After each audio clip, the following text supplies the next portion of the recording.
Madame la Présidente, sur la commission SACLIC, on commence à en avoir beaucoup des informations, et plus qu'on en avait évidemment il y a un mois. Et maintenant, on sait qu'il y a des taux horaires qui sont passés, par exemple, de 80 $ à 350 $. Ça, Madame la Présidente, c'est 700 000 $ par an pour une personne, pas pour 100 heures ou 200 heures, pour 12 000 heures. Ils sont arrivés en 2020, ils se sont dit, oups, on s'est trompé de 800 000 heures. 800 000 heures, ça c'est 100 personnes à temps plein pendant 4 ans. Ils nous ont dit, attention, on va faire 100 milliards d'économies. Vous savez de combien ils se sont trompés?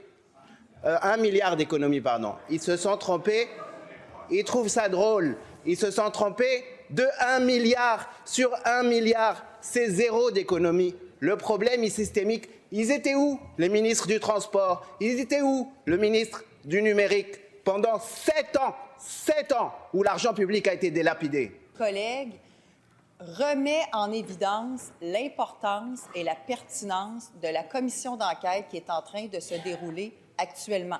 Commission d'enquête que nous avons mise sur pied, pour laquelle nous avons adopté un décret, nous, le gouvernement du Québec, à la suggestion notamment des partis d'opposition, mais volonté que nous partagions au gouvernement d'avoir un examen exhaustif, rigoureux, compétent et intègre de l'ensemble de la genèse qui a conduit au déploiement de SACLIC au début de l'année 2023, qui part, rappelons-le, Madame la Présidente, du dernier gouvernement du Parti québécois, qui avait jugé bon à l'époque. D'ailleurs, le précédent ministre des Transports, Sylvain Gaudreault, du Parti québécois, est venu témoigner à la commission et a admis avoir, à l'époque, donné une exemption de reddition de comptes partielle à la SAAC, prétendument pour gérer son déficit à l'époque.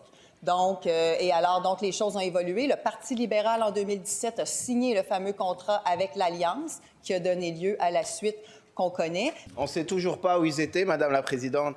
Je rappelle, ils ont réévalué de plus, là, de 800 000 heures. 800 000 heures. Il y avait des appels d'offres qui étaient faits sur mesure. Ils ont reçu une enveloppe, pas une fois ou deux fois, là, à plusieurs reprises, là. On embauche des petits amis, je veux dire, c'est le bar ouvert pendant 7 ans. 7 ans. Qu'ils aillent à la commission avant qu'on finisse de siéger. Comme ça, on va avoir des réponses. Pas fin juin.